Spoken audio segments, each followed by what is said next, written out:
No, vítam vás pri druhej epizóde nášho podcastu Gimcast. V dnešnej epizóde máme našich hostí z študentskej firmy Evolve. A to konkrétne A konkrétne Lauru Matviovú, našu prezidentku.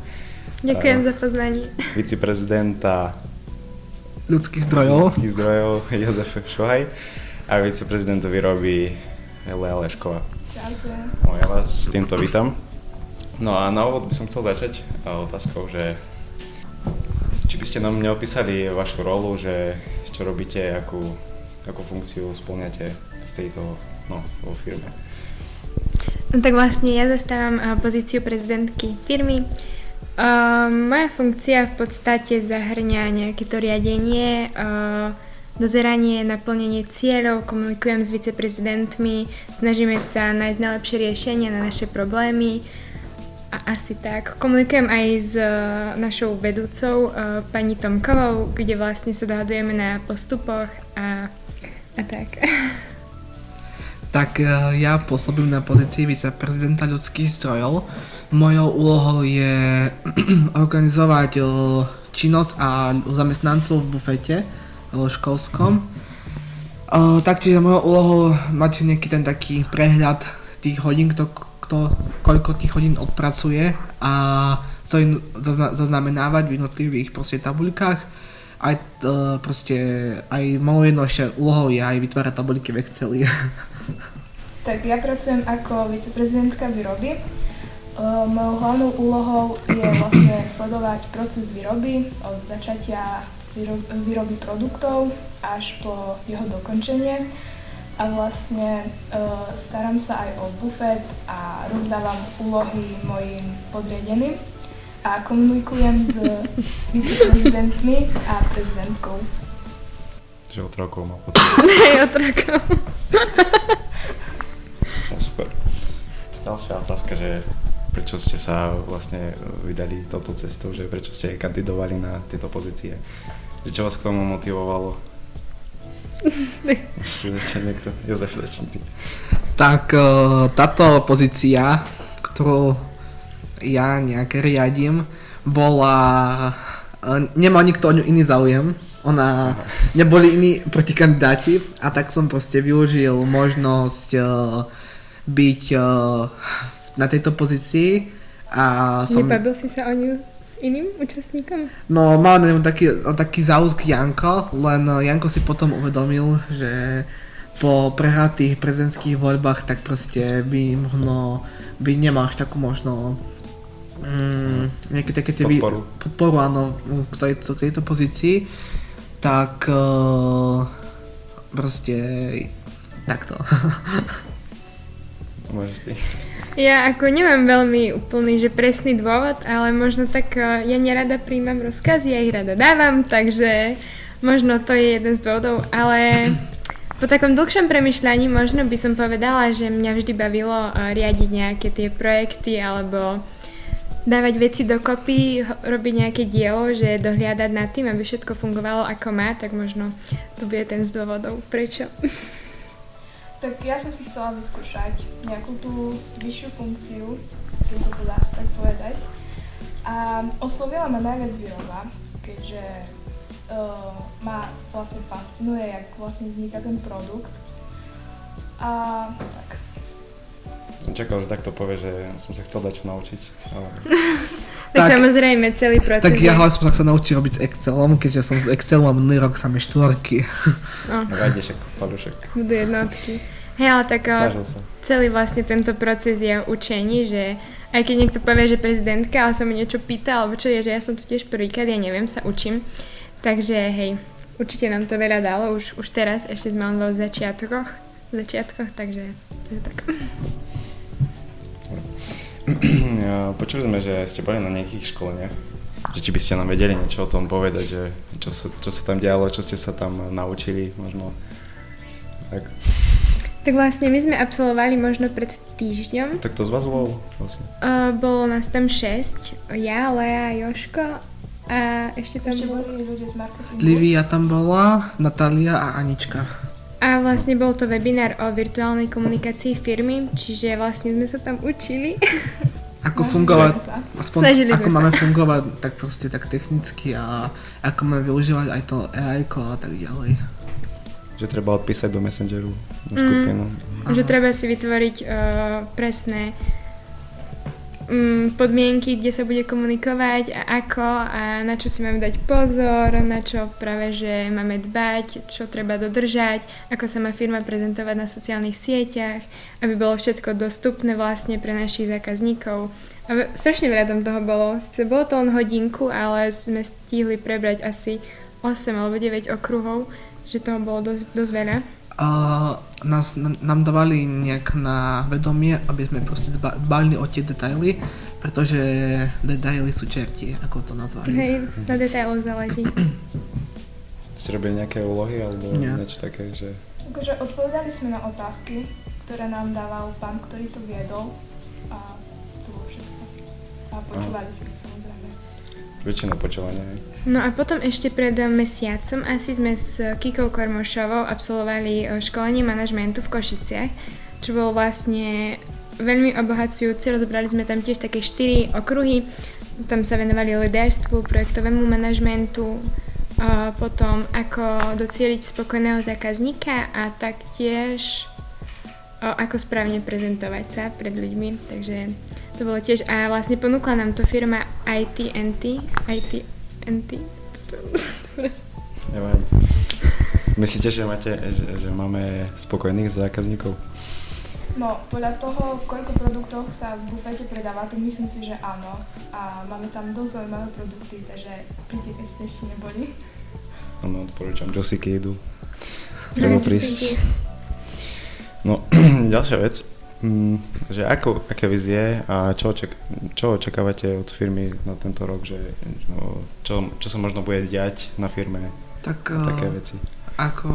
Ja si myslím, že táto firma bude iná, ako bola po minulé roky. Už len to, že sme nezvolili farbu loga zelenú, ale sme išli do takýchto výrazne červených farieb. Áno, Bordových. To je jedno, je ružová. A že proste naše to vedenie tej firmy bude dbať o to, aby to proste išlo jednoducho, aby to bolo zrozumiteľné, aby to bolo dostupné pre každého. Ešte nejaké možno prekvapenia pre našich zákazníkov potenciálnych, čo by mohli čo by ste im možno povedali, že čo sa bude diať, nejaké akcie, že by sa pripravili na to, že niečo také bude a že môžu prísť, môžu sa tešiť na niečo. No tak vlastne akcie, už ako bolo aj ako povedané, tak vlastne môžete sa tešiť na valentínsky ples a zvyšok vám vlastne asi nebudeme ešte odhadovať. Asi nie, no. Ja som taká čihejčenia, ale asi. Postupne buďte pozorní Je to prekvapenie. a vlastne počas celého času sa sústredíme aj na pripravenie produktov na Vertrh, s ktorými budeme prezentovať našu firmu. Takže pomimo všetkého venujeme čas aj tomu a veríme, že sa nám to podarí. Dúfajme. Hej, že... A podarí sa nám to určite. Jasné, Podarí. A že budeme úspešní, no. Hej, isto vyhráme. Možno keď môžeme takto naznačiť, vás bude teraz čakať ešte fotografovanie, takže na to sa môžete tešiť. No, to je jedna z najbližších akcií, čo nás čaká. Budeme zhotovovať fotky pre triedy a... Toto po minulé roky nebolo, ne? Toto nebolo, to je Asi novinka, nikdy. hej. Nie, novinka. Nová vec, treba aj byť iný, prinašať nové veci. A tak akože z vašej pozície, že aké ste mali očakávania akože v rámci firmy, že čo ste očakávali od tej firmy, že či sa vám tie očakávania naplnili za tie 2 mesiace, či koľko existuje tá firma?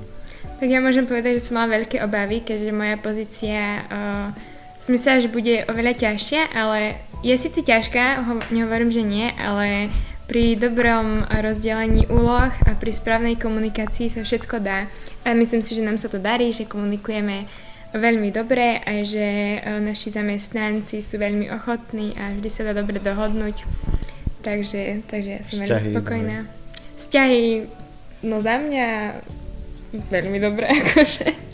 Asi ešte niekto sa nehádal, ne? Medzi nami. Akože boli už nejaké pripomienky a sťažnosti, ale také nejaké väčšie hadky ešte neboli. A možno, že jedna bola, ale Hej. rýchly proces to bol, hej, raz, dva. Ale myslím, že sme akože dobrí ľudia. Akože spolu sme sa stretli, takže funguje to perfektne. Hej, že vychádzame veľmi dobre. Jozef, ty si sa na čo obával, keď povieš, že keď si išiel do funkcie? Takže budem mať nejaké nedostatky v Exceli a spracovanie s nejakými takýmito softwaremi, ale som sa to naučil som sa robiť, ako mám zdieľať ten súbor, aby do toho ľudia mohli vpisovať a robím vysoké pokroky, čo sa týka technickej stránky počítača. Život ťa naučí. Život najlepšia škola. No. Ty si mal čo? Tak ja som sa bala, že ako vlastne budeme spolupracovať v tom mojom oddelení, ale myslím, že sú tam super ľudia, takže spolupracuje sa skvele, všetci robia to, čo majú, takže super. Lejné oddelenie má hlavne najviac zamestnancov, čiže ty máš pod sebou najviac ľudí. Ťažké riadiť, asi tak. To koľko to máš? Ja mám 15 ľudí. 14. 14. A koľko je to? 14, lebo sme počítali pánovi Kazimírovi Ja a som 15, hej. asi 14 sú. Koľko je celkovo vo firme ľudí? 25. 25. Aj ty si v tej firme. Ja ale neviem. Zle si položil otázku, som mal povedať, že koľko nás je. Tak nás však 25, no. 25. tretí osoby. No, budúci rok budú mať zase niekto nový firmu, takže čo by ste im nejaké rady dali? Že možno hneď už zo začiatku, že vy teraz máte tie také veci, že vychytávate nejaké tie nedostatky, muchy, hej. Že čo by ste možno už hneď teraz poradili, že... Tak, keď môžem, tak ja by som im určite povedal, aby sa na svojich chybách učili, aby tie chyby nebrali ako nejakú vec, ktorá sa... Ako zlyhanie. Ako nejaké zlyhanie, však Vyrieši. sami sme videli, hej, že proste, keď ste boli vy v bufete, tak proste mali si tam menšiu stratu. To zmyslo, len tak ja neviem, kde to zmyslo. Zmyslo vám? Takže určite by sa na tých svojich chybách učili a každá chyba posúva človeka dopredu. Takže podľa mňa, aby si proste dôverili, aby si dôverovali a aby tam proste mali tú komunikáciu, ktorá chýba miestami a aby proste takto spolupracovali. A tak Tomkova povedala, že tam nič nechýba, že sme ešte v profite, ale tak... Ono sa to potom vyrovnalo, oni to prepočítali znova. Myslím, že to bolo v pohode. Ďalej, z pozície tých viceprezidentov, že prezidentky, že možno... Napríklad ja som kandidoval na prezidenta tiež, ale...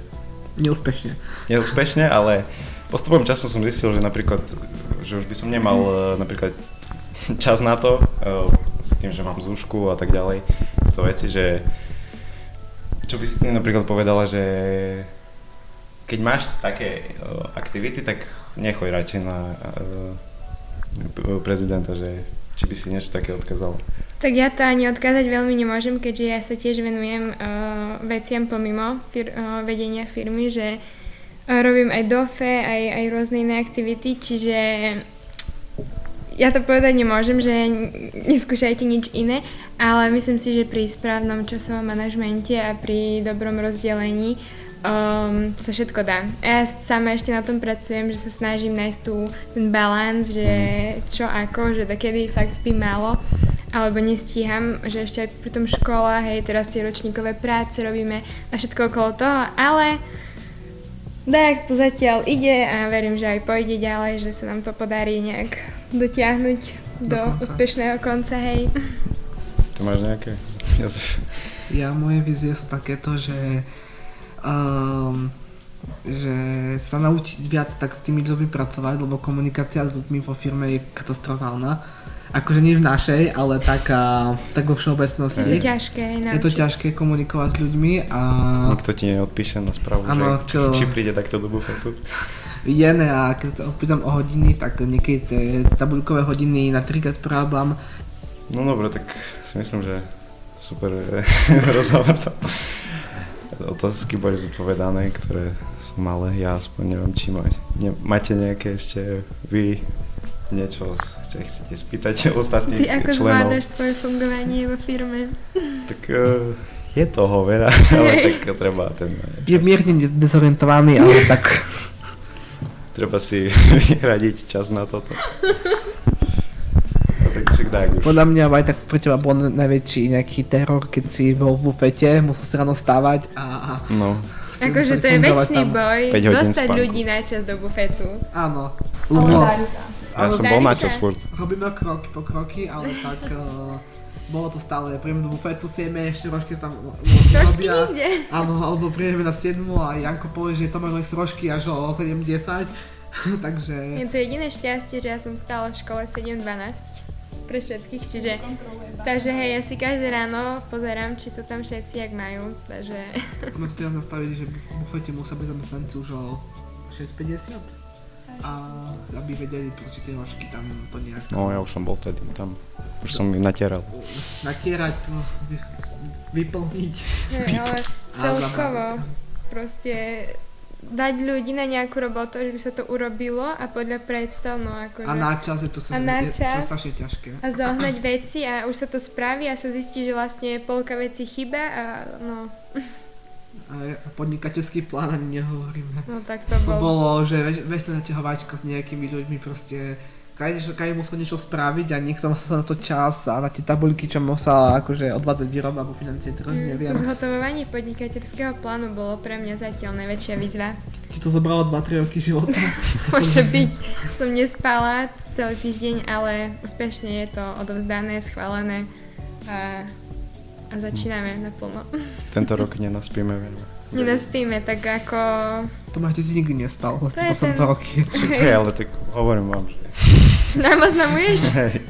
Akože je to daň. pracné, keď nedelu treba poslať tabuľky a celý rozpis a treba robiť niekedy 2-3 tabuľky na ten celý týždeň. A to zdieľať a naťahovať sa s Google Diskom, nech sa to spolupracovať, ako je to trošku náročné, ale tak musíme to zvládnuť. Leštil robotu. Leštil robotu. No ja hlavne tých ľudí akože dohodnúť, že ten pošle ma ku tomu, ten ku tomu, ten ku tomu a vlastne nakoniec nikto nikde, aj keď už to malo byť dávno hotové, ale hej. Ešte je taká chybičku, vytknem to minulotýždňovým Mne? týmto zamestnancom v Aha. bufete. Bola tam Laura aj Saška. Celý týždeň chodím im opakovať, že piatok, keď skončia po inventúre a tak ďalej, nech zapíšu proste hodiny, že oni sú, táto dvojica je za tie hodiny zodpovedná, tie také bočné hodiny Bočne. a tak suplujúce. A prídem v pondelok do bufetu, vidím tabuľku a tam má ešte Juraj hodinu nezapísanú. A mi sa zdalo, že tam, vedel som bol o troch ľudí, ktorí tam mal v tej tabuľke zapísané hodiny. Som bol taký, že no, niekedy tá komunikácia zlyhala, ale tak sa to upravilo. A pri tom bufete bolo veľa roboty, keby sme nastavili, ako to má byť, ako chceme, aby to fungovalo. Ale myslím si, že teraz už sme na systéme, ktorý nám ide, ktorý nám vyhovuje a už len sa vlastne učíme v ňom pracovať. Toto, že je super, že ty máš toho ujo tvoj. Hej, vlastne. Aj prvýkrát sa asi prvýkrát v histórii bufetov sa doplňa bufet, nie? Takto. Tiež máme... Že máme dodávateľa bufetu, že to nie je také, že po obede sa pozbierame a ideme na nákup do Kauflandu. Fungovali sme takto, keď sme robili bufet ešte takto pomimo. Prvý mesiac, či ak to bolo? Áno, ale to bolo strašne komplikované, pretože sme potrebovali aj zľavy a niekde na nejakom výrobku bolo niekde 20 centov rozdiel. Takže bolo to veľa a nebyť Kajky a jeho auto, tak by sme nemali takéto možno. Toto prepočítavanie furt, aké iné ceny boli, furt iné produkty. A 100 papierikov na jeden produkt, 100 cien a teraz hľadať tú správnu. Teraz už sa len povie, že čo treba objednať u toho uja, on donesie. Ja tiež to vlastne ide cez mňa a... Tak podľa je mňa... to na jeden bloček, ne? Že v podstate hneď sa to môže aj vyplatiť, že není to také komplikované, že musí každý si teraz hľadať peniaze z tej firmy, že by si vyplatil bločky a tak. Ale také to je podľa mňa celkom také jasné. Máme v tom systém už proste. Systém funguje podľa mňa tak zatiaľ ešte na 1 mínus a ešte takú 2, ale funguje. To je ale dôležité. fungujeme a sa to postupne zlepšuje. Lepšie Ako naše slohy. minulé. Sloj. Aj sa bude zlepšovať ešte. A bude sa zlepšovať. Áno, no tak si myslím, že super rozhovor. Ďakujeme pekne. Informácií o firme. No a čo sa bude diať, asi to ešte je prekvapenie pre ostatných. Uvidíte, máte sa na to tešiť a apelujeme na mladších, aby s nami spolupracovali a chceli sa zabávať, lebo s nimi je horšia komunikácia ako s zamestnancami našej firme. No a Počúvali, no. treba dobre osloviť zákazníkov, ale tak tiež na tom pracujeme. Tak. Áno. Treba ešte tú komunikáciu vyriešiť poriadne a potom môžeme už asi na 100% fungovať. Že? No tak ďakujem ešte raz. Aj my ďakujeme. Ďakujeme. Pekný víkend. Ďakujeme. Aj vám.